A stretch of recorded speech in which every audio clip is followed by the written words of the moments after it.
President Donald Trump won a legal fight over who gets to run the Consumer Financial Protection Bureau, at least for now. His budget director Mick Mulvaney can remain as acting head of the agency. A federal judge ruled in rejecting a request to temporarily block the move from Leandra English, who was named to the role by the departing director. U.S. District Judge Timothy Kelly in Washington rebuffed English, who said on November 26, contending she is entitled to the provisional post. That outcome cast a shadow over her claim the 2010 Dodd-Frank Wall Street reform legislation controls the line of temporary succession at the agency and not the broader federal statute relied upon by the president to designate Mulvaney. Kelly said they were both applicable, but the measure used by the president was more apparent. English's attorney, Deepak Gupta, told reporters that the case isn't finished. Options include seeking a preliminary or permanent injunction, either of which would result in a ruling that could be brought to the U.S.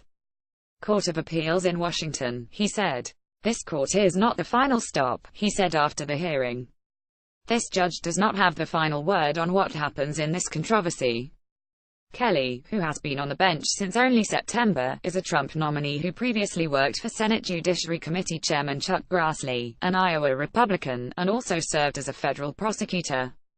Turnover process. Whoever ultimately prevails will gain the power to guide the Bureau while the process of selecting and confirming a permanent director plays out. Under Obama appointee Richard Cordray, the agency drew fire for its aggressiveness, even as it laid claim to providing almost $12 billion in relief to consumers. Among those critics was Mulvaney, a former Republican congressman from South Carolina who had called the agency a sad, sick joke. Cordray stepped down on November 24, more than 8 months before his term was scheduled to expire, designating English as his provisional successor. The president responded by naming Mulvaney, citing his power to do so under the alternate statute.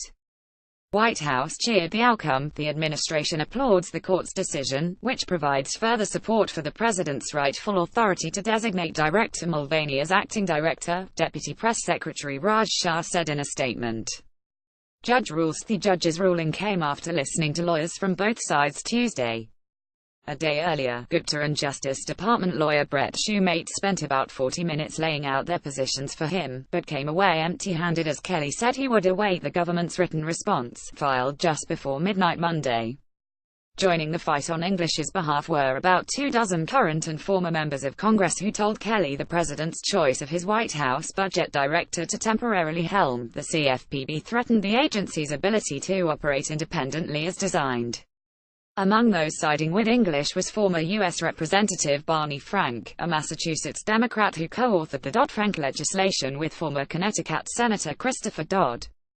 CFPB political circus hits day 2 with more memos. Protests. The CFPB leadership fight comes as the appeals court in Washington has before it a case where the fate of the agency is at stake.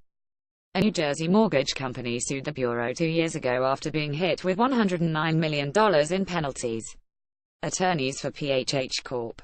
claimed the CFPB and Cordray wielded so much unchecked power it actually violated the U.S.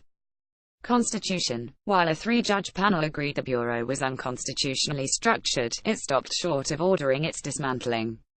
Instead it made Cordray fireable for any reason, whereas he could previously only be dismissed for cause. The CFPB won the right to rig the case before an 11-judge panel and did so in May. The court hasn't issued a ruling. Mulvaney arrived at the Bureau Monday bearing donuts for staffers in a message that they should disregard any instructions received from English.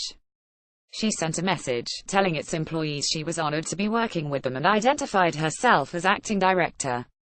Mulvaney is in office as the acting director, Shumate said.